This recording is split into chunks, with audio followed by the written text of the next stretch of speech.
Bonjour et bienvenue sur Radio Banquise. Bonjour mon petit poulet de la banquise, tu vas bien? Bonjour mon cher Denis. Oui, voilà, le Mister Freeze, le grand maître de la banquise. Bonjour à toi. Tu ne peux pas me donner de surnom apparemment. Et salut la banquise. Salut la banquise, j'espère que vous allez tous bien. Nous aussi, c'est vendredi, on a changé d'heure, c'est super. Du coup, on peut arriver tard le matin, on peut dormir un peu, on est moins dans le pâté. On est particulièrement réveillé au taquet. C'est l'heure de l'apéro, donc l'abus d'alcool est dangereux pour la santé, surtout n'en abusez pas. Donc voilà, c'est plutôt sympathique. Donc on est content de vous retrouver. Alors pour ceux qui ne nous connaissent pas, je vais faire un petit rappel de ce qu'est la banquise. Donc la banquise, c'est une communauté d'entrepreneurs réservée aux entrepreneurs des Hauts-de-France. Pour s'inscrire, il faut s'inscrire sur banquise.morsap.fr. Vous pouvez ensuite télécharger l'application Circle Communities pour que ce soit plus pratique pour retrouver la banquise et avoir les notifications de tout ce qu'on raconte dessus. Parce que c'est un réseau social qui prend la forme d'une application qu'on retrouve donc sur Circle Community. C'est un réseau social privé réservé aux membres, réservé donc aux entrepreneurs du Nord. Dessus, on ne trouve que des entrepreneurs des Hauts-de-France. Dessus, on peut échanger, partager, raconter sa vie si on veut, partager ses offres, demander de l'aide. Donc voilà, donc ça c'est la partie réseau social. Vous avez aussi des événements IRL 10 par an. On fait des config quiz chaque dernier mercredi du mois et également des événements un peu plus festifs, comme donc c'est du networking en s'amusant, comme on va faire le 12 juin à la Fonte des Glaces. Pour fêter la fin de la première saison. De la première saison, tout à fait mon cher Mathieu. Exactement. Et donc fin de la première saison, le 12 juin, la Fonte des Glaces. Bientôt, les invitations seront en ligne sur la banquise. Et dernière chose, donc c'est ce qu'on fait aujourd'hui, la radio qui permet de mettre en avant des membres. Donc on fait le tour d'actu des membres. On a des invités. Donc aujourd'hui, on aura 2 invités exceptionnels. Comme d'habitude, mais encore plus exceptionnel de en exclusivité banquisardienne, on peut le dire aujourd'hui. Et donc, nous aurons Kamel Kaladi qui viendra nous parler de son invention, puisque c'est la première fois que nous recevons un inventeur. On a un inventeur avec nous. On a un inventeur, c'est quand même extraordinaire. Et ensuite, nous aurons Antoine Singer, donc, qui est un expert en acquisition client et qui vient nous parler de l'acquisition via Google Ads. Voilà, il achète des clients. C'est ça, j'achète des clients. Et donc, il viendra nous partager son expertise en deuxième partie d'émission. Il y a Bruno Vincent qui nous fait coucou, qui dit qu'on est passé à l'heure d'été. Effectivement, mon cher Bruno, nous sommes à l'heure d'été, tu as bien suivi. Même un peu Sophie Tellier, tu connais Sophie Tellier? Oui, tout à fait. Qui nous dit bonne émission les garçons. Merci. Merci les filles. Merci. Je pense que Sophie a toujours été fan d'Hélène et les garçons. Donc voilà, je te propose de passer jingle au tour d'actu. Tour d'actu de la banquise. Le ping-pong de l'actu, mon cher Denis. Battle. Qui commence, mon petit poulet? Puisque tu me le proposes si gentiment, écoute, je vais prendre la main. Allez, vas-y. Avec première catégorie d'actu à mettre en avant, on va parler développement de business par le partenariat. C'est Marie-Sarah Debrenne qui est courtier en assurance et qui recherche des partenaires pour assurer le développement économique de son entreprise. Donc, elle recherche des apporteurs d'affaires, des mandataires en assurance, et puis également des clubs sportifs qui ont envie de créer aussi des partenariats, du sponsoring, voilà, pour pouvoir développer à la fois leur visibilité et aussi permettre à Marie-Sarah de développer la sienne. Voilà, première actu. Toutes les infos, bien sûr, qu'on retrouve sur la banquise. Marie-Sarah Debrenne. Tout à fait. Merci, mon cher Mathieu. Information très intéressante. Voilà, le ping. Donc, le ping. Cette fois-ci, j'ai essayé de prendre des infos intéressantes. Je t'en prie. Eh bien, écoute, moi, j'ai ma chère Émilie Chassery. Ça se prononce pas Chassery. Chassery. Émilie Chassery, donc, ou Chassery, je ne sais pas. Excuse-moi, Émilie, d'avance, si j'ai un peu écorché ton nom. Donc, qui travaille, qui est déjà entrepreneuse dans la communication et qui va faire une formation de growth hacker. Oh, yeah. C'est pour ça que je voulais te cesser cette actu. Donc elle démarre, pour mon accent anglais hors du commun, donc qui démarre sa formation de growth hacker, donc pour accélérer la croissance de votre entreprise via des moyens digitaux. C'est ça le growth hacking du coup. Si vous êtes intéressé pour m'aider à mettre en pratique et à approfondir les compétences apprises en bootcamp, il y a beaucoup de mots anglais là, à la Rocket School de Lille.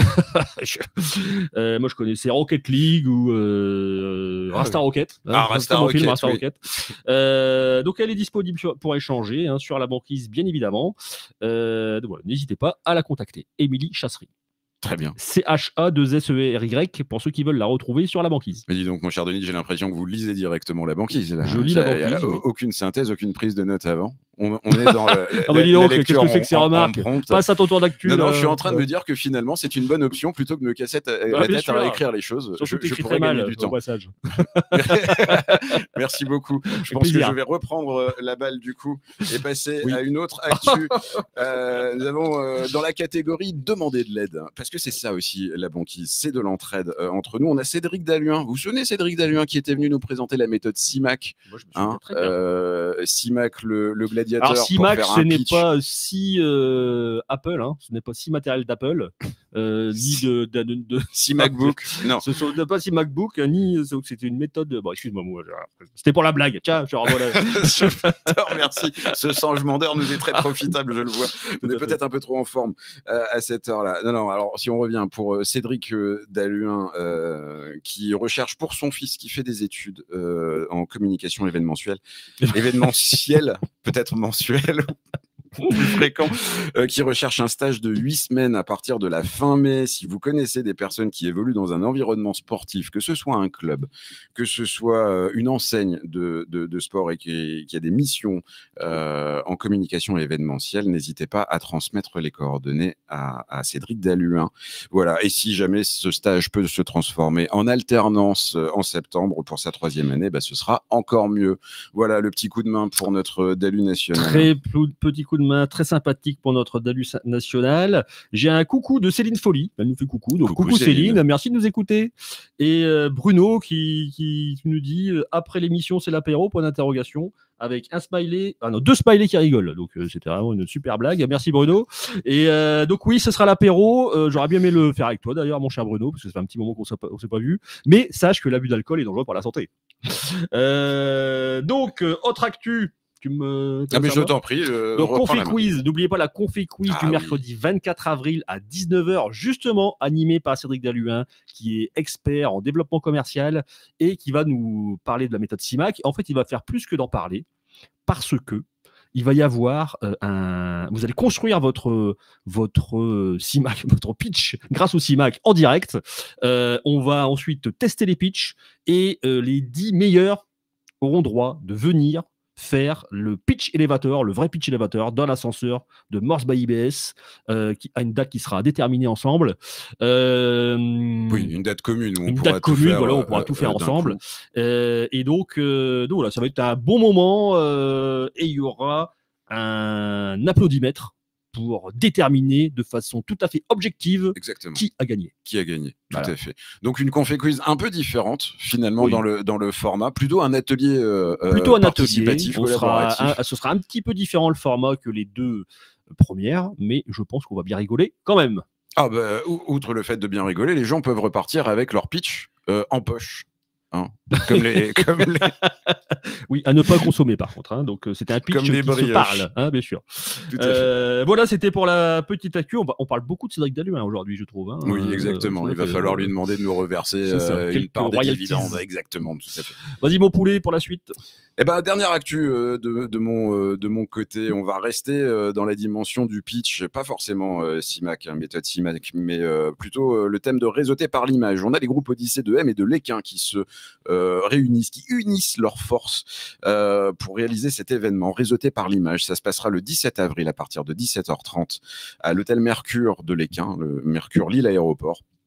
On vous propose sur une journée un atelier pour créer, atelier méthodologie pour réaliser son pitch vidéo. Il y aura aussi un autre atelier pour améliorer sa communication sur LinkedIn. Voilà, entre les deux, un petit cocktail déjeunatoire pour pouvoir networker, réseauter ensemble.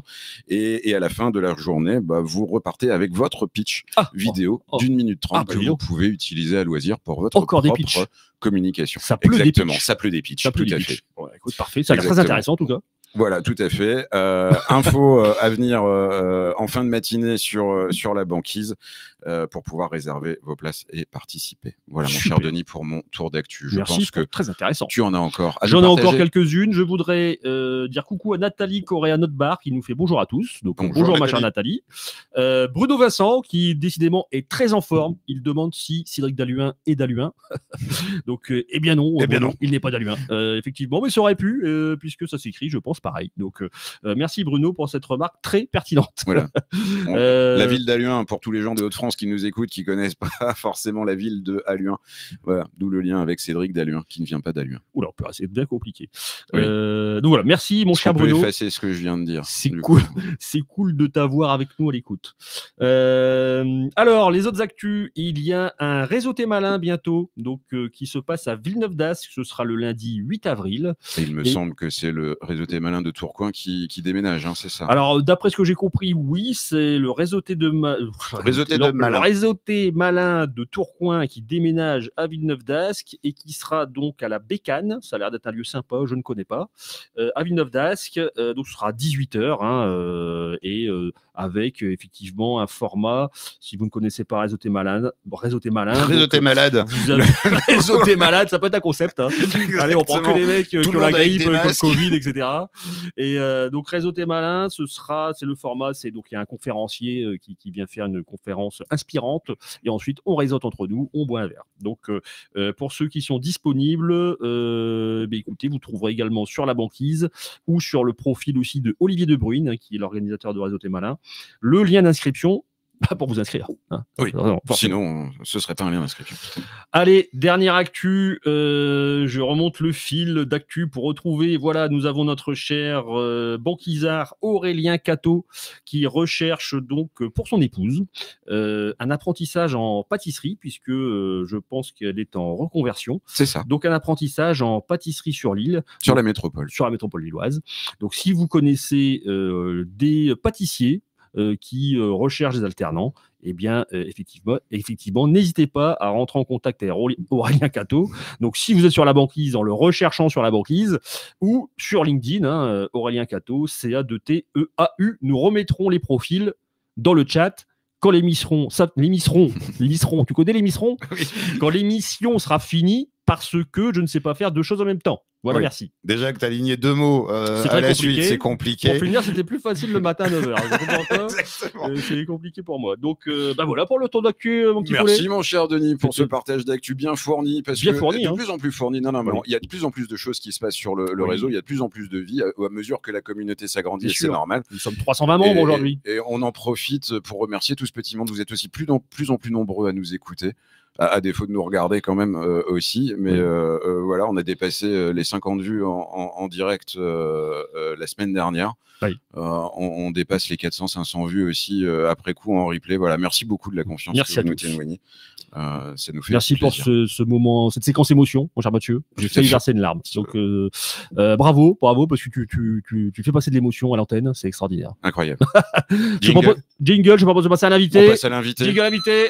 Kamel, qui est avec nous, inventeur. Kamel Kaladi, dans l'âme. Le premier inventeur de la banquise. Bonjour à tous et à toutes. Bonjour, oui, c'est vrai. Même s'il n'y a pas de femme présente sur le plateau, mais on en a en live. Exactement. Qui nous regarde. On en a là, tout à fait, Kamel. Bonjour à tous et à toutes. Exactement. Comment tu vas, Kamel? Très très bien. Ouais. J'ai vu qu'il y avait de l'ambiance, donc moi, quand l'ambiance, je suis là. Du coup, tu es rentré. J'ai vu de l'ambiance, je suis rentré. Ouais, donc, écoute, rien n'était préparé, c'est invité via l'improviste. C'est ça, c'est ça.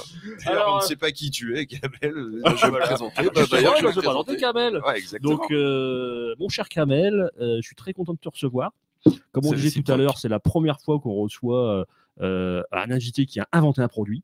Un entrepreneur qui a inventé un produit. Enfin, quelqu'un d'intelligent qui vient sur ce plateau, c'est incroyable. Quoi. En général, nous avons des gens qui font de la prestation de service, hein, comme nous. Oui. Donc ça, c'est vraiment super cool. Donc, mon cher Kamel, d'où viens-tu? Qui es-tu? D'où vient-il? Ça, c'était la chanson de Goldorak. Oui. Donc, d'où viens-tu? Qui es-tu? Et comment t'es venu cette superbe idée? Et quelle est-elle ensuite? D'accord. Donc, moi, je suis de Roubaix, à la base. Et moi, donc c'est Kamel Kaladi. Donc j'ai inventé une nouvelle mobilité durable et accessible pour les parents avec bébé et enfants de bas âge. C'est un chariot poussette tout en un, tout terrain, compact, qui permet de transporter une multitude d'accessoires de puériculture, de façon beaucoup plus pratique Ok. que certainement que les parents qui nous écoutent doivent comprendre. Alors, comment ça m'est venu, en fait, tout simplement, c'est que donc moi, dans les années 2000, j'ai quitté Roubaix, hein, la région du Nord, pour travailler en région parisienne. Donc, j'ai fait mes expériences là-bas et puis après, j'ai eu un enfant handicapé. J'avais du mal à scolariser. Et j'avais aussi une entreprise d'ascenseurs et de portes automatiques Sur Paris aussi. Hein. sur la région parisienne qui était en liquidation. Donc j'ai vécu aussi un burn-out aussi à titre d'info. D'accord. Donc c'était compliqué à vivre avec mon enfant handicapé. Et puis ma femme me dit, bah écoute, on va déménager et on va aller dans le nord de la France puisqu'on a la Belgique à côté et ils savent scolariser les enfants handicapés. Donc je dis, let's go, on y va. Donc je suis en plein ménagement. Et j'avais ma femme qui était enceinte et elle perd les os. Donc je me retrouve avec une pré-maquinée pendant mon déménagement, donc la grosse galère. Mon fils qui vient d'être scolarisé en Belgique, une liquidation judiciaire en cours. J'ai dû gérer tellement de choses. Alors je te raconte pas quand il faut aller acheter le matériel de puériculture, structure poussette, cosy bébé. J'ai dû changer de véhicule, racheter un break. Donc je me suis retrouvé dans la galère des parents, mais avec un bon déménagement. Mais tu as peut-être dû utiliser les transports en commun en région parisienne aussi, non? Ça, c'est un autre sujet. Donc, on va faire une chose à la fois. Parce alors, que là, je vais rester sur la storytelling, qui est l'ADN de mon projet. Et si tu veux, quand ma femme est sortie de la maternité, Dieu merci, ma fille est née à 6 mois et demi, ça s'est bien passé. Et ma femme me dit, prends la coque bébé et ramène-la à la voiture. Et quand je prends la coque bébé, le poids de la coque plus le bébé, je dis encore la galère en quotidien. Surtout que ma femme sort d'une grossesse assez difficile. Elle était vraiment dans un état, voilà, je fais pas de dessin. Et je regarde mon chariot de déménagement tout en soulevant ma coque et je dis, mais tiens, mais ça serait bien d'avoir un chariot poussette et Taxi Baby né comme ça, en fait. D'accord. Donc le nom de ton produit, Taxi Baby. Taxi Baby. Voilà, donc c'est un chariot poussette qui s'appelle Taxi Baby avec un acronyme qui s'appelle TV. Donc le nom du produit c'est TV. Ok. Bon, pour aller viser aussi un marché hors de France, hein, je crois que vous l'avez compris. Tibi. Voilà, donc on peut prononcer Tibi, ça passe bien aussi. Et sur le nom de la société, Taxi Baby, il y a un jeu de mots, donc c'est B-E-E. Donc c'est taxi comme un taxi, B-E-E, les abeilles, puisqu'on transporte des petites abeilles. Voilà. Et donc, tu as eu ce flash, Kamel, sur le parking de l'hôpital, en portant ce cosy. Non, c'était chez moi. Ah, c'est chez toi, en arrivant chez toi. Donc, tu n'écoutes pas les interviews, en fait. En rentrant chez toi, après être passé par le parking de l'hôpital. Voilà. C'est le bonnet sur les oreilles. C'est ça, je suis non, mais blague à part, je déconne. Mais non, c'était à la maison, c'était carrément à la maison. Il fallait prendre le cosy du salon avec les cartons. Donc, tu as eu ce flash, tu dis pourquoi j'ai pas ça, et tu décides de l'inventer. Alors, justement, quand je dis à ma femme, je dis, mais tiens, ça serait bien que j'exploite cette idée. Et là, elle me dit, non, tu vas arrêter tes conneries, tu vas aller reprendre un boulot. C'est fini l'entrepreneuriat pour toi parce que je viens d'être liquidé. Ah oui, donc un peu liquidation. Donc, je lui dis, attends, je vais chercher un boulot alimentaire, je vais me refaire. Mais ça m'a pris dans les tripes. Je ne peux pas vous expliquer autrement. Tu l'as senti. Ça m'est venu dans les tripes. Comme une évidence. C'était une évidence. Je suis quasi convaincu que ça n'existe nulle part. Je vais inventer un nouveau modèle. Je vais changer les codes, les habitudes. Je suis convaincu de ça. Donc, je vais aller gentiment pour aller voir si ça existe ou pas. Donc, j'ai été prendre le moteur de recherche Google, que tout le monde connaît. Ah, oui. Voilà, donc vous avez un invité qui vient après, qui va en parler, justement. Ah, merci pour cette liaison. Voilà, c'est incroyable. J'essaye de faire une transition, Kamel. C'est ça. Heureusement. Il va me remplacer, en fait. Je vais lui donner mon bonnet. Donc j'ai pris Google et je l'ai retourné dans tous les sens.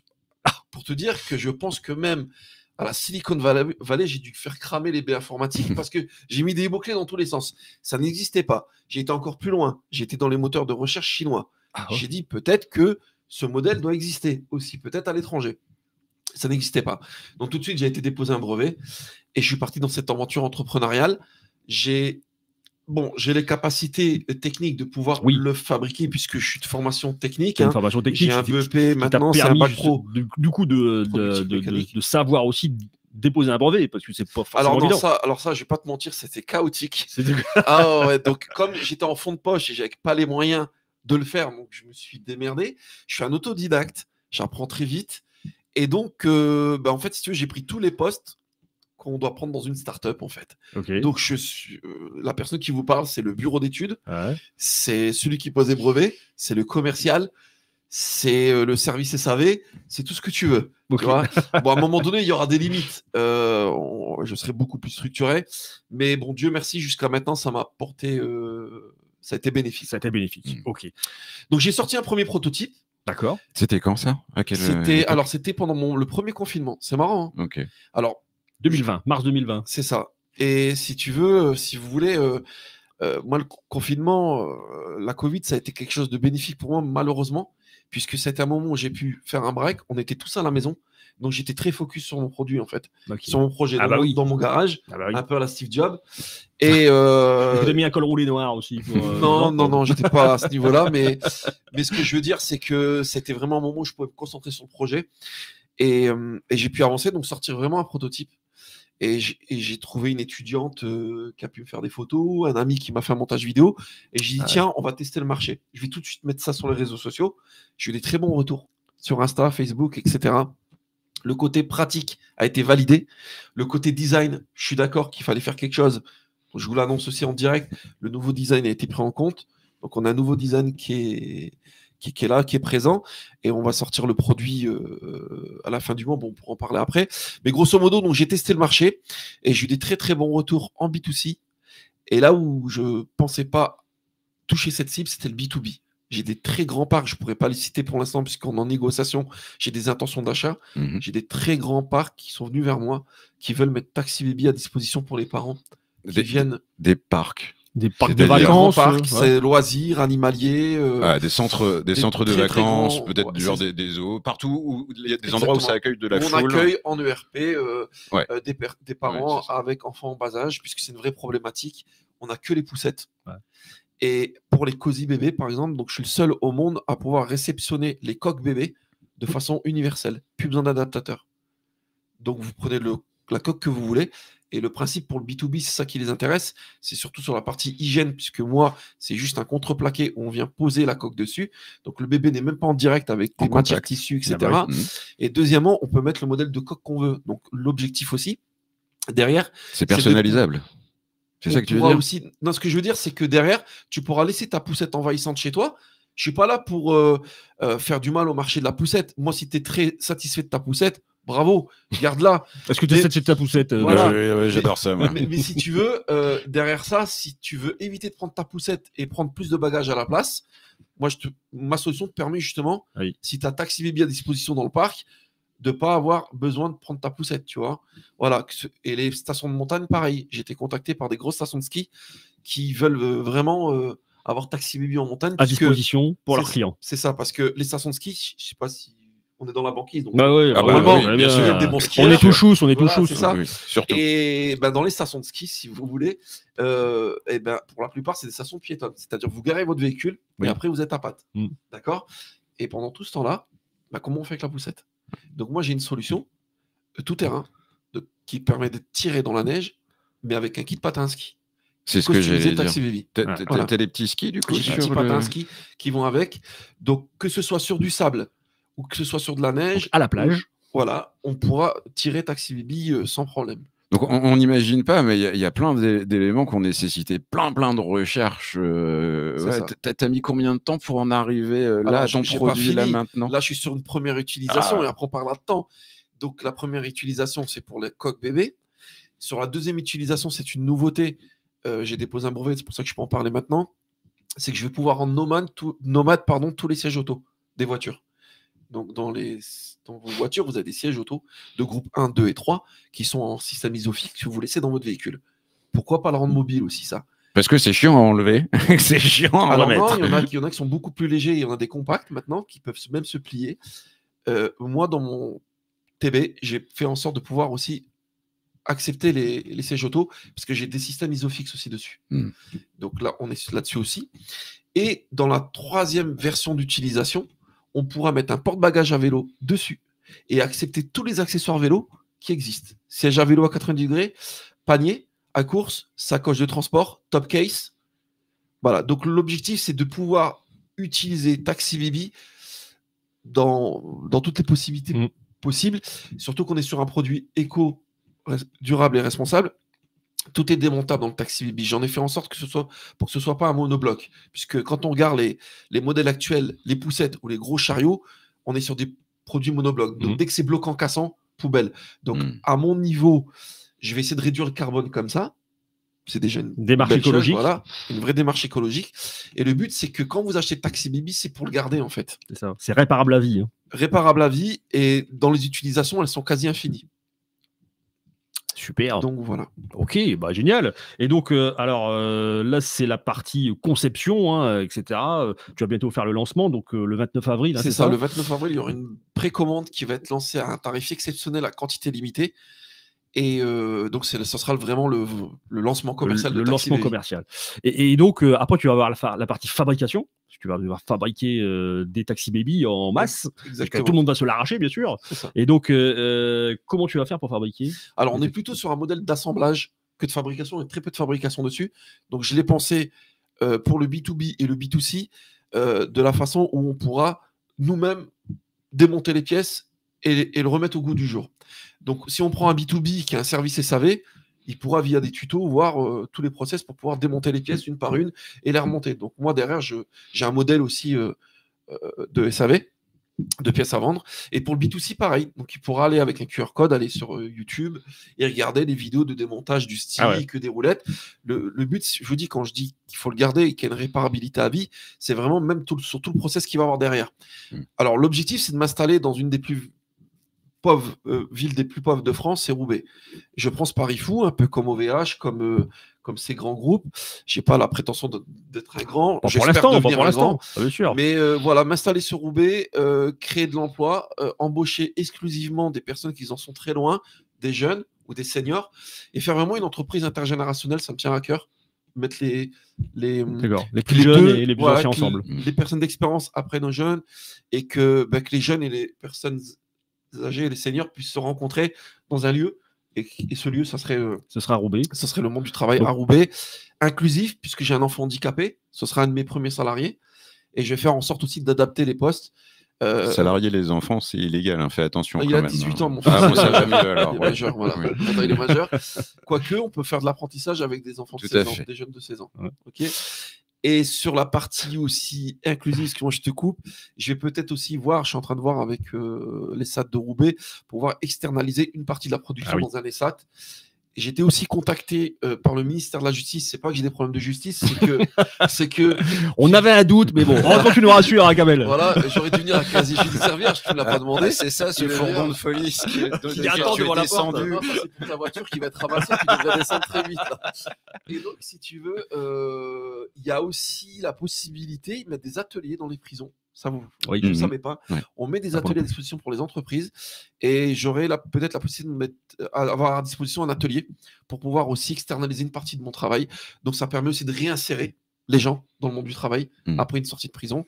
Voilà, donc j'essaie de cocher toutes les cases, et puis sincèrement, c'est ce que je suis, c'est ce que je défends. Démarche écologique, démarche sociale, dans Taxi Baby, sociétale, responsable. Donc, ce sera ta propre usine, hein, d'assemblage. C'est ça. Donc ça, c'est vraiment un pari assez exceptionnel. Ça mérite vraiment d'être souligné. Donc c'est pas une mince affaire. Voilà. C'est pas une mince affaire. Je pense que tes fournisseurs seront principalement européens, c'est ça? Français et européens pour 80% de mon sourcing, ce qui est rare maintenant, puisque beaucoup travaillent avec la Chine. Je travaille un petit peu avec la Chine, parce que malheureusement, certains produits, t'as pas le choix. J'ai pas le choix, mais à plus de 80%, je pense que je suis bien positionné, et c'est possible. C'est pour vous dire que c'est possible de travailler avec des fournisseurs français et européens. D'accord. Et Mais ce que j'aime bien, c'est qu'on voit dans les projets d'entrepreneurs, on vient y associer non seulement ce qui pourrait nous faire vivre, ses valeurs, mais voilà, nos valeurs, etc. Donc c'est ce qu'on retrouve quand tu disais que tu essayais de cocher toutes les cases. Oui. C'est ça, quoi. C'est ce que je suis, en fait, simplement. C'est ce que tu vas chercher, toi, et ce qui te correspond. Dans ma vie personnelle, c'est ce que je fais. Je tends la main, depuis que je suis petit, c'est comme ça. C'est notre éducation. Donc c'est le côté solidaire. Voilà, quand on a un problème d'handicap, on n'est pas forcément en train de rigoler, on est tout le temps plutôt bienveillant. Alors je parle aussi du produit, on n'a pas parlé, mais il est inclusif aussi. le produit, c'est que comme j'ai un enfant handicapé, je voulais vraiment qu'il soit inclusif. Ouais. Donc j'ai fait en sorte qu'il soit aussi accessible pour les personnes de petite taille ou atteintes de nanisme. Alors je me suis rapproché de l'association des personnes de petite taille. Bah, figurez-vous que les poussettes sont standardisées, ainsi que les chariots. Il n'y a rien à leur taille. D'accord. C'est plus de 4000 naissances par an. Ouais. Donc c'est quand même malheureux de ne pas avoir pensé aussi à eux. Donc j'ai fait un réglage très bas prévu pour eux. Et pour les personnes aussi de petite taille ou atteintes d'handicap moteur très léger. On a des parents qui peuvent avoir un problème de bras ou de poignet et qui peuvent que pousser et tirer. Et Taxi Baby permet ça. Il les pousse en tirant d'une main. Okay. Alors, je ne l'ai pas ramené avec moi, c'était prévu. Donc oui. Je suis vraiment désolé. Mais je pense que tu reviendras, mon cher Kamel. C'est ce que j'allais dire. C'est prévu. C'est prévu. Kamel reviendra pour faire la démonstration en live. Mais voilà, donc là, on peut aller sur le site internet. Donc, c'est Taxi Baby, T-A-X-I-B-A-B-E-E, donc bi abeille. On transporte des petites abeilles. Et donc, c'est en commercialisation, en lancement précommande le 29 avril. Et à tarif exceptionnel, hein, je tiens à le dire, il y aura des quantités limitées. Est-ce qu'on peut le préciser ou pas, ce tarif? Pas encore? Non, je ne te l'impose pas. Hein, tu as raison. Alors, le prix public, il sera vendu à 429 € TTC que le chariot. Mais la précommande, on aura un tarif beaucoup plus intéressant. Ok, voilà. Donc pour ça, il faut rester connecté. C'est le 29 avril, pardon. C'est ça. C'est bien le 29 avril. Parce que je vais dire, tu reviens le 24 mai pour nous le présenter. Donc je commence à confondre les dates. On se transformera pas en téléachat, mais en tout cas, on pourra faire notre première démonstration produit sur le plateau de la Alors, banquise. je vous le dis aussi, là, c'est en live, hein, je vous le dis. On pourra aussi mettre un code de réduction banquise. Voilà. Ah, super. Merci. Voilà, on mettra un. Oh là, le jingle. Franchement, super. Merci beaucoup, Kamel. Merci beaucoup, Kamel. Cool. Alors, il y a Bruno qui demande s'il est possible d'avoir une poussette pour Denis. Bon, bah écoute, oui, c'est possible. Je la testerai. Tiens. Alors, il n'y a pas d'âge pour faire des enfants. Il faut bien préciser que si vous pensez que vous êtes bloqué par rapport à ça, je suis bloqué. Faites des enfants, il faut la démographie et compagnie. Je suis bloqué psychologiquement, Kamel. D'accord, ok. Il y a quelque chose que j'aimerais, si tu veux bien partager, c'est quand on monte son entreprise et qu'on est comme nous dans de la prestation de service, c'est très rapide. C'est-à-dire on pense le concept, pouf, on peut commercialiser notre jus de cerveau rapidement. Parce que c'est des modèles qui existent déjà. Mais toi, sur des produits comme ça, c'est des choses qui nécessitent du temps. Ça fait combien de temps que tu travailles sur ce projet? Alors, je suis sur ce projet depuis la naissance de ma fille, hein, donc depuis 2017. Voilà, depuis 7 ans. Depuis le 30 mars 2017, comme ça vous avez la date anniversaire de ma fille. Elle vient d'avoir 7 ans. Et donc, quand vous créez un nouveau modèle de consommation, puisque à ma petite échelle, j'espère aussi changer les modèles de consommation et réduire aussi le carbone à mon niveau, puisque figurez-vous que j'ai une station de ski qui m'a contacté et qui m'a dit, avec votre solution, vous allez réduire le carbone en montagne. J'étais halluciné, j'ai dit, comment ça? Il dit, parce que les parents, pour la plupart, la grosse majorité, eh ben, ils louent des gros SUV pour aller en montagne, pour avoir tout ce qu'il faut pour aller en vacances. Ouais. Alors que si on avait votre produit en montagne, pour venir en Twingo, on communiquerait, mais c'est vrai, on pourrait communiquer sur le produit, donc ils seraient mes ambassadeurs. Et derrière, on pourrait faire venir des gens en train ou avec des petits véhicules. Donc on pourrait réduire avec votre produit, on pourrait être labellisé en montagne et réduire le carbone. J'ai failli tomber par terre, j'ai dit mais qu'est-ce qu'il me raconte? Donc il y a des modèles d'utilisation qui vont venir naturellement avec mon produit, mais c'est vrai que quand on invente un nouveau modèle de consommation et un nouveau produit qui va être sur le marché, bah oui, il y a tout à faire en fait. Il faut tenir pendant tout ce temps-là. Il y a eu les montagnes russes. Il y a eu des bas, des moments de découragement. Oui, il y a des fois même sur la conception, parce que je suis en relation avec un laboratoire d'analyse qui s'appelle Pourcory, je voulais un français. Ils sont à Lyon, la région lyonnaise, et on a fait un pré-contrôle et à un moment donné, il y avait un problème technique, ça n'allait pas. Et là, ça remet en question mon projet. Je fais, mais comment je vais faire? J'ai pas les moyens de passer par un gros bureau d'études, mais comment je vais solutionner ce problème? Et j'ai réussi à la solutionner et j'ai trouvé une solution. Donc, c'est magnifique, c'est vraiment une très belle histoire, Kamel. Est-ce que pour conclure, tu pourrais donner un conseil à un entrepreneur qui voudrait se lancer dans un projet de ce type, donc plutôt industriel, on va dire. Dans création de produits. Voilà, cette création de produits, ce serait quoi ton conseil? Déjà, bien s'entourer, ce que je faisais pas au départ, j'étais tout seul. Ouais. Et je considérais que je pouvais rester seul et c'est mauvais. Donc, essayer de s'entourer, être bienveillant, aller vers les gens sur LinkedIn, puisque maintenant, c'est devenu le réseau. C'est comme ça qu'on s'est rencontrés d'ailleurs. C'est ça, c'est exactement comme ça. Ouais, c'est marrant. Et donc, voilà, s'entourer, ne pas croire qu'on est illégitime.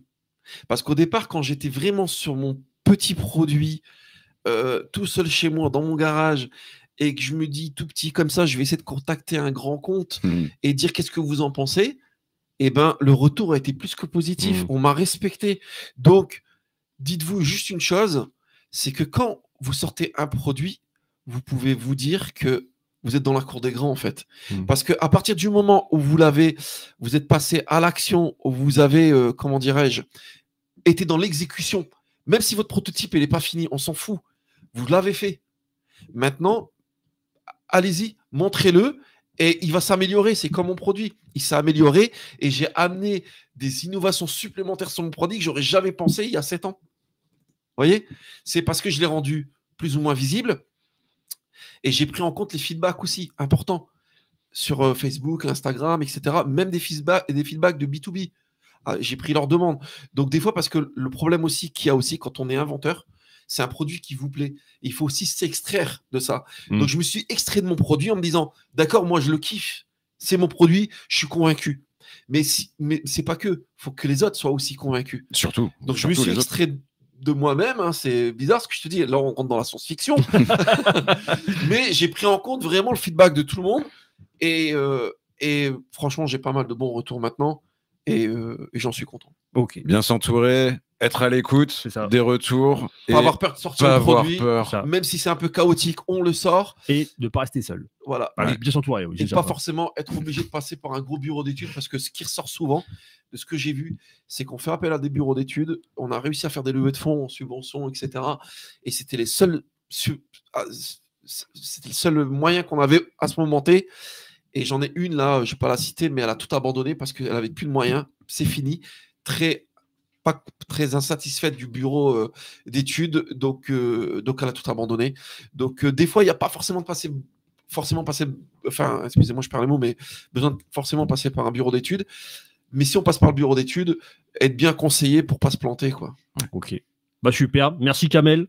Merci à vous pour beaucoup, cette interview. Cool. On te retrouvera donc le 24 mai. C'est ça. Même heure. Plaisir. Pour la démonstration. Pour la démonstration de ton produit. Il y aura des codes de réduction qui seront mis avant ma rencontre. Comme ça, vous pourrez aussi communiquer là-dessus. Avec grand plaisir. Et puis, c'était un vrai plaisir. Et je vais même vous dire une chose, je crois que c'est ma première en podcast comme ça. Ah bah super, merci. On est content que ce soit chez nous, que tu fasses cette première, Kamel. Merci beaucoup. Merci Kamel. D'être venu sur le plateau de la banquise. C'est ça. Tu vas laisser la place au chroniqueur du jour. Est-ce qu'il reviendra dire au revoir après?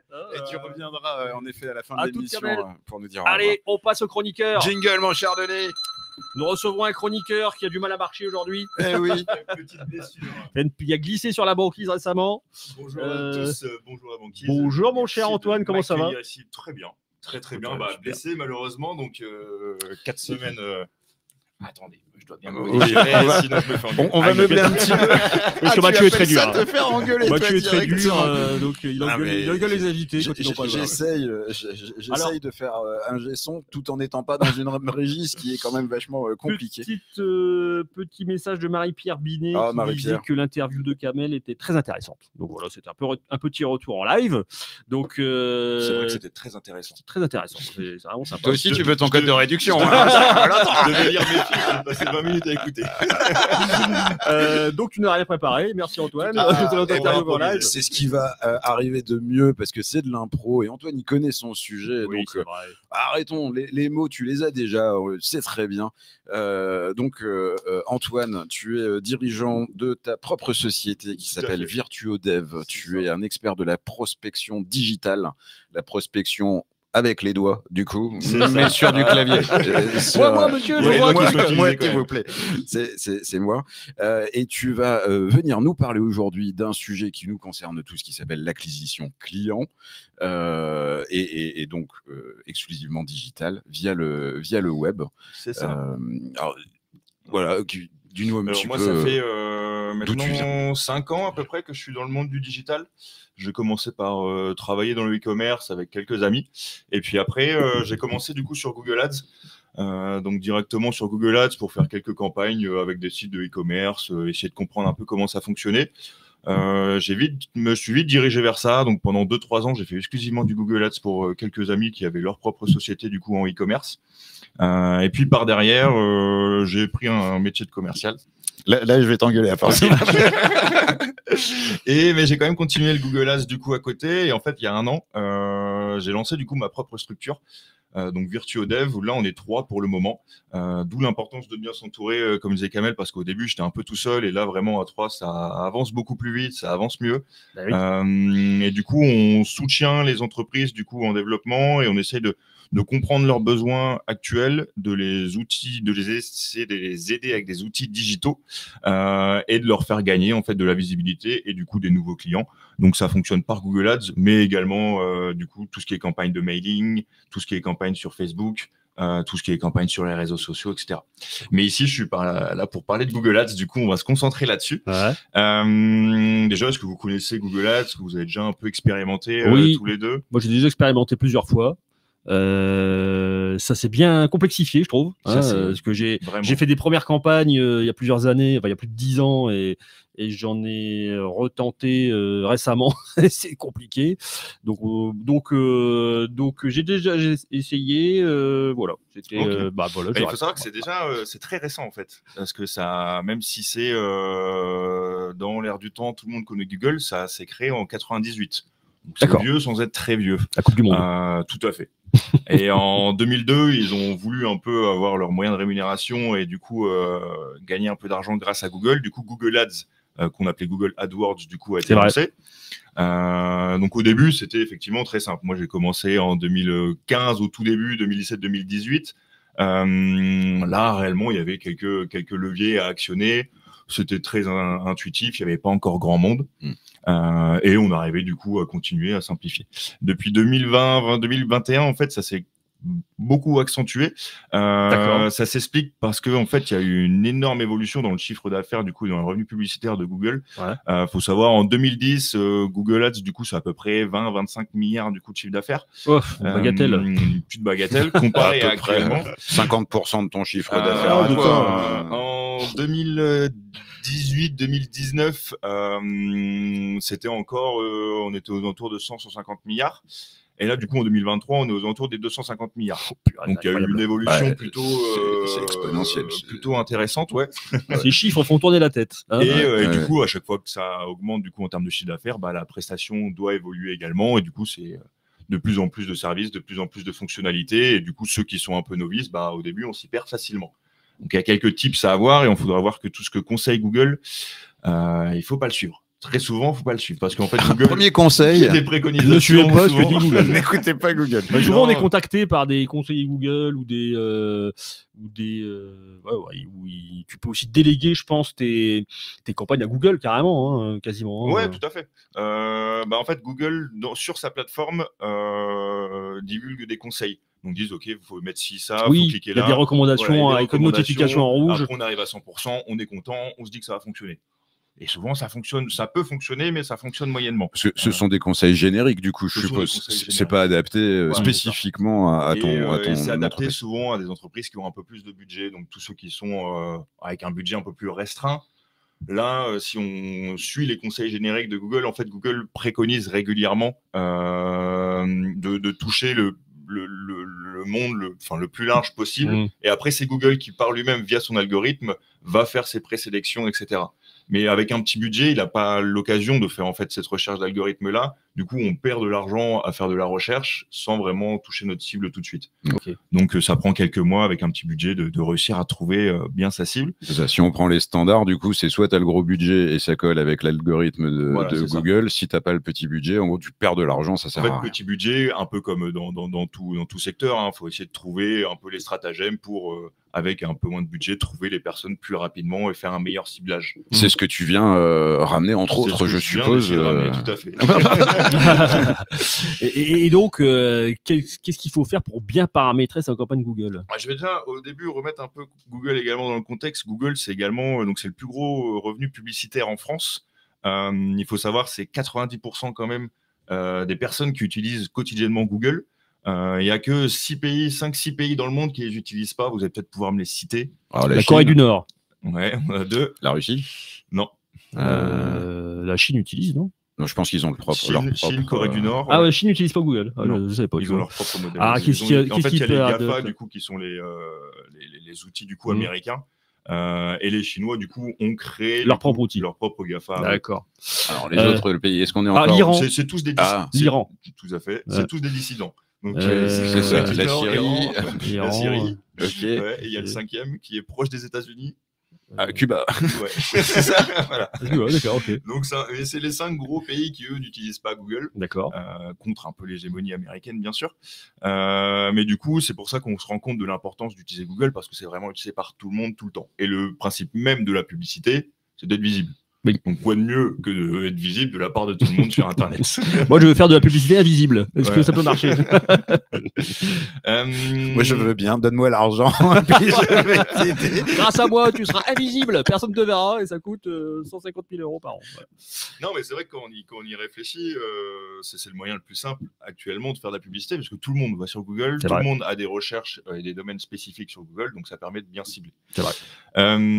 Pour rentrer un peu plus dans le détail, je vais du coup essayer de suivre un peu la création d'une campagne classique en donnant quelques petits tips. Donc au début de la campagne, il y a en fait plusieurs outils. Donc il y a l'outil Search qui est l'outil sur lequel du coup quand vous tapez domiciliation Lille, vous arrivez, vous avez toutes les pages, donc ça s'appelle Search. Il y a l'outil Display qui est un peu tous les réseaux partenaires du coup de Google sur lesquels vous pouvez mettre de la publicité. Il y a l'outil vidéo, donc il faut savoir que Google possède également YouTube. YouTube en France, c'est tous les mois plus de 44 millions de personnes. Différentes, bien sûr. Donc ça, il y a du monde. Ouais, il y a Dailymotion, on est loin. Il y a certainement beaucoup de publicité dessus. Il y a eu un gros problème il n'y a pas longtemps, là, justement, où ils ont arrêté les bloqueurs de publicité pour qu'on voit leur pub pendant une semaine. Exactement. On s'est rendu compte qu'il y avait toujours de la pub. Et il y a un autre réseau qui est Google Shopping, donc lui à destination, donc plus des produits type e-commerce pour vendre du coup directement là-dessus par derrière. Donc nous, ce qu'on conseille, en tout cas en prestation de service, qui fait à peu près 80% actuellement des personnes qui l'utilisent, c'est Search, aucun autre réseau, parce que sinon, encore une fois, Google va se perdre, il va se disperser, et du coup, le mieux, c'est toujours cibler et cibler sur quelque chose. Après, du coup, il faut choisir son moyen du coup d'enchère. Donc sélectionner si on a envie d'avoir de la visibilité. Donc, en fait, si la campagne qu'on commence a un objectif de visibilité, donc c'est-à-dire juste parler de notre marque pour que de fil en aiguille, le réseau se fasse, etc., et être un peu présent dans l'écosystème, ou alors un objectif de conversion. Donc là, c'est vraiment Google qui va cibler des personnes avec des intentions d'achat pour les ramener sur votre site. Ça également, c'est ce qu'on conseille. Donc au début, vraiment objectif de conversion, si c'est votre objectif, bien sûr, mais souvent c'est ça. Et ça, tu as appelé ça le système d'enchère? Ouais. D'accord. Vous ne connaissez pas ce au terme? Début, c'est la manière de Google a. Et en fait, au début, à la base de la campagne, il faut quand même, un peu comme tout, essayer de faire un peu un business plan et de comprendre quel est l'objectif de cette campagne. Faut pas se lancer juste en disant ok, je vais faire une campagne pour ma structure. Faut voir quelle personne je vais cibler, comment je vais les cibler, quel aspect marketing je vais mettre en place, etc. Enfin, il y a pas mal de choses à comprendre et à connaître.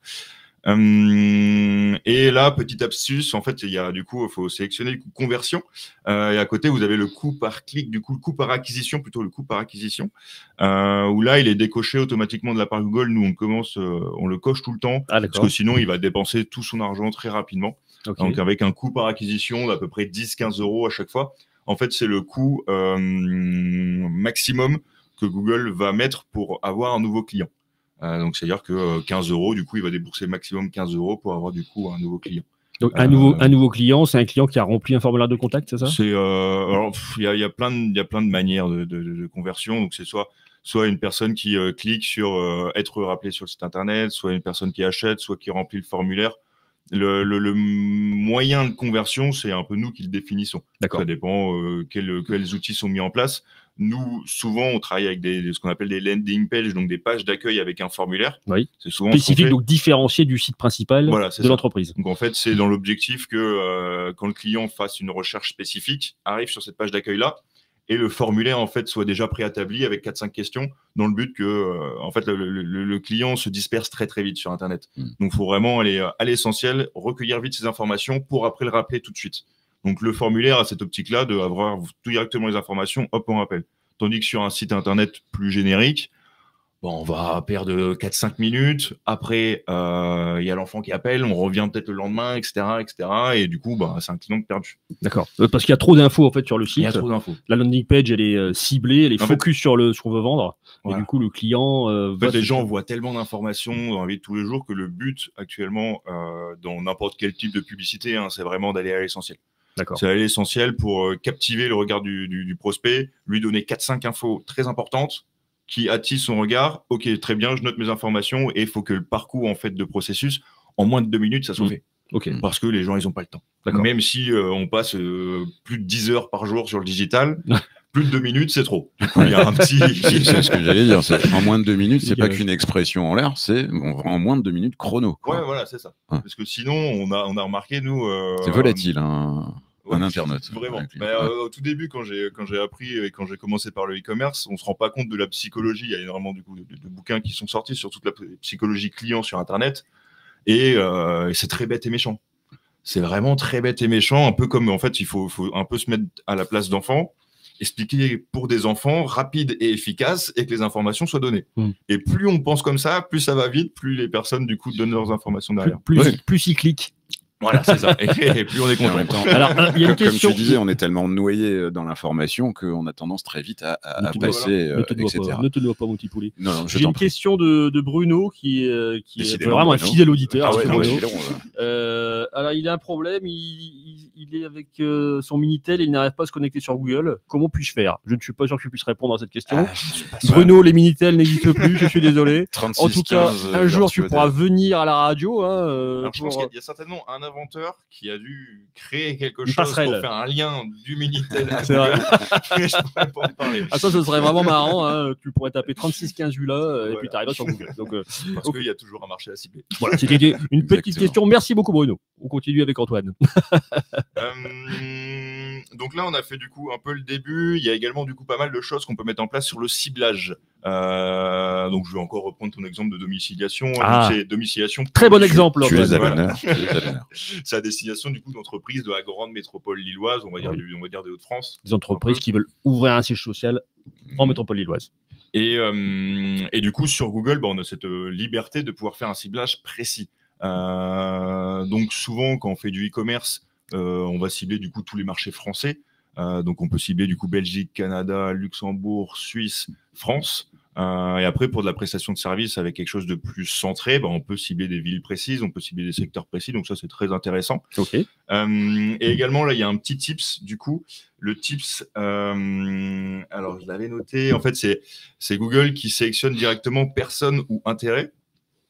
Et en fait, ça sélectionne du coup des personnes qui sont soit sur place, soit qui ont exprimé un intérêt pour la localisation, donc par quelques moyens, dans vos discussions, etc. Et ça fait encore une fois, un algorithme qui va être trop large. Donc, il faut cibler uniquement que les personnes qui sont sur place. Il y a du coup la petite case l'option par derrière.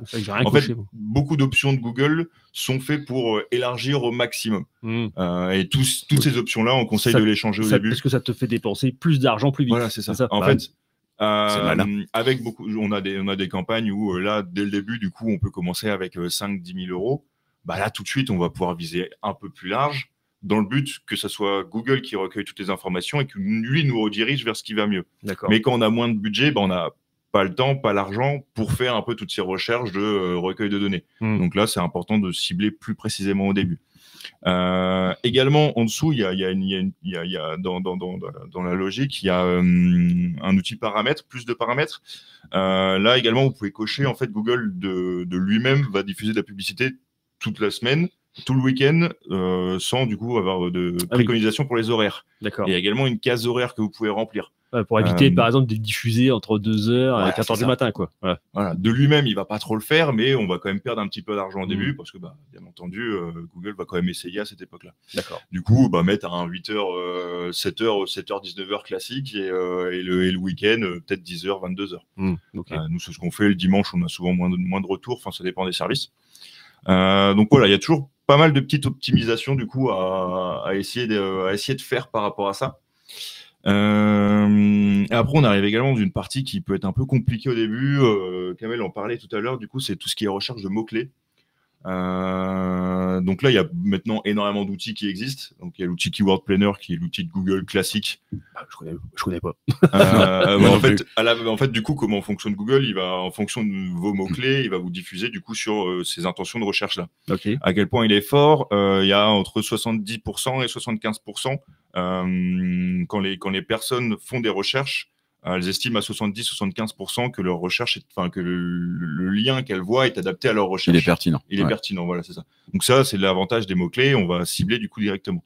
Donc là, c'est important encore une fois de comprendre et de connaître ce qu'on appelle un persona, donc c'est le client type, de se mettre à sa place et de dire, ok, imaginons que je suis devant mon PC, qu'est-ce que je vais taper? Qu'est-ce que je vais taper pour essayer de trouver du coup et d'avoir mon centre d'affaires. Voilà, domiciliation, centre d'affaires. Donc là, forcément, on pense à blanchiment d'argent, oui, fraude non, pas fiscale. Pas du tout, ce sont des idées reçues, mon cher Mathieu. Oh là là. Bon, d'ailleurs, on ne dit plus centre d'affaires depuis 2010. Hein. Maintenant, on dit. Mais en quelle année sommes-nous? Donc, on dit domiciliation, espace de coworking. Donc voilà, nananer. C'est vrai. Oh, allez, vite, on peut dire business center, parce que ça fait anglais. Du coup, parce que avec mes bêtises, on est serré dans le timing. Qu'est-ce qu'on cherche comme mot-clé à ce moment-là quand on fait domiciliation? Donc toi tu dis coworking, bureau alloué, domiciliation en ciblant sur la ville par exemple. Au début, je vais aller sur l'outil. Il y a l'outil de Google qui s'appelle Keyword Planner, donc il est donné par Google directement et lui il va faire de la préconisation de mots-clés. Donc vous allez mettre les 4-5 mots-clés classiques que tout le monde va rechercher et puis après plus sa préconisation. Voilà, c'est ça. Après il va vous donner du coup des tips en allant par-ci, en allant par-là, et en fait ce qui est bien c'est que vous allez voir le nombre de recherches par mois. Okay. Donc entre 0 et 100, entre 100 et 1000, entre 1000 et 10 000. Et vous allez pouvoir voir les mots-clés qui sont utiles ou non utiles. Parce que de temps en temps, on a des idées, on fait trop bien, on recherche, super, il y a 3 personnes qui recherchent par jour, on va gagner de l'argent avec ça. Donc les mots-clés intéressants, il reste plus beaucoup de temps? Non. Ok, je vais juste du coup parler des 3 erreurs à pas faire. Parce que comme ça peut être intéressant. Très intéressant. Le budget très important au début. Réussir à bien caler son budget, nous on préconise au minimum c'est 10 € par jour. D'accord. Il faut savoir que Google, quand il voit des intentions d'achat, il peut tripler le budget. Donc 300 € par mois, c'est ça, hein? 10 € par jour, c'est ça. Globalement, c'est à peu près ça. Par lui-même, du coup, il peut tripler le budget quotidien, donc dépenser 30 € par jour. En fait, il y a pas mal de petits trucs qui font que le budget peut vite partir. Donc ça veut dire qu'en 4-5 jours, vous n'avez plus d'argent et vous faites mince. J'ai mal géré ma campagne, j'ai déjà plus d'argent pour le reste du mois. Ils font pas 250 milliards d'euros pour rien. Voilà, deuxième point très important, c'est même le point crucial avant de commencer, c'est tout ce qui est tracking. En fait, il y a des outils du coup qu'on appelle Google Tag Manager et Google Analytics qui permettent d'analyser du coup nos campagnes. En fait, une campagne, ça a besoin d'être construite à la base. Et si elle est mal construite, toutes les données vont être mal reçues. On va pas voir le nombre de conversions, on va pas voir le nombre de clients. Et après, pour l'optimisation de Google, ça va pas fonctionner. Donc, avant de commencer n'importe quoi, il faut du coup bien régler sa campagne et bien utiliser ces modes de tracking. Et le troisième point, c'est de tester. Donc, de continuellement tester, donc écrire de nouvelles phrases, écrire de nouveaux mots-clés, tester plein de choses parce que de temps en temps, une lettre, un nouveau mot, ça fait exploser. On ne sait pas pourquoi, mais... et donc, il faut la garder. Faut la garder. Pour vérifier, ça marche, lui, il marche, on le garde. Tous les jours, pas tous les jours, mais si vous êtes à votre compte et que vous lancez, vous êtes pas une fois par semaine, vous prenez 20 minutes pour écrire de nouvelles petites phrases, écrire de nouveaux petits mots. Ok. Et on essaie d'appliquer tout ça et ça normalement ça ira. Super. Normalement. Il est vachement rassurant. Alors, quand il y a normalement dans la phrase, c'est bon. Il faut s'inquiéter, mais bon, non, en fait. Ce que j'ai déjà donné ces conseils beaucoup de fois et après voir s'ils sont bien appliqués ou pas. Mais c'est ça, déjà, savoir s'ils sont bien appliqués. Et puis encore une fois, on est sur quelque chose d'un peu général, forcément. Avec un cas client très concret, tu vas aller affiner la personnalisation parce que c'est ce qui fonctionne actuellement. Comme disait Denis, avant c'était simple. On pouvait faire un peu tout et n'importe quoi, lancer des pubs, tout et n'importe comment. Maintenant, c'est compliqué. Là, tout le monde vous le dira, c'est la personnalisation qui compte. Ouais. C'est le multi-digito, plein de canaux d'acquisition. Eh ben super. Merci beaucoup Antoine pour cette super chronique et qui nous a appris plein de choses sur Google Ads. Exactement. S'il y a d'autres choses que tu n'as pas pu dire, peut-être que ce sera l'occasion que tu reviennes pour justement nous refaire un focus là-dessus. En tout cas, c'était un plaisir de te recevoir. Soit un focus là-dessus, soit un focus sur les autres parties d'acquisition digitale. Ça peut être intéressant. Il y a Béatrice qui nous a fait coucou en même temps. Donc coucou Béatrice, tu sais qu'on t'aime. Merci de nous écouter. Donc ouais, non, c'était cool. Donc merci beaucoup Antoine. Merci mon petit poulet. Merci mon Denis. Kamel, tu peux revenir si tu veux. On va venir faire coucou à la caméra. La semaine prochaine, nous Oui, recevrons on recevra Elodie qui Davenel.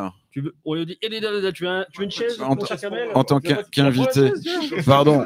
Tiens, Moi, je suis blessé. Donc... Denis, prends le micro avec toi si tu veux dans ces cas-là pour continuer de parler. C'est toi. Invité Elodie Davenel la semaine prochaine. Expert-viseur. Pardon, expert-viseur. Expert-viseur qui nous racontera donc son parcours et son activité. Exactement. Et nous recevons aussi notre partenaire Marie-Pierre Binet. On a même Le pas dit délégué régional de notre Marie-Pierre. soutien de la banquise. Exactement. Notre premier et seul soutien pour cette année de la banquise. Donc merci groupe Victor Hugo, donc, qui est un groupe de mutuelles pour les salariés et aussi très très bon pour les TNS. Et donc ce sera notamment la déléguée régionale qui vient de nous faire la chronique la semaine prochaine. Voilà, en la Merci. personne de Marie-Pierre qu'on accueillera. Merci. Voilà. Merci Bon, bah, merci à beaucoup, tous. Kamel. Merci beaucoup, Antoine. À la semaine Ciao. prochaine. Allez, des bisous. 11h, Ciao. la banquise. On Salut vous- la on vous banquise. aime. Bisous, bisous. C'est moi qui appuie sur le bouton ou pas? Ah bah si tu veux, il faut appuyer là, regarde. Il faut appuyer ou Hop. couper?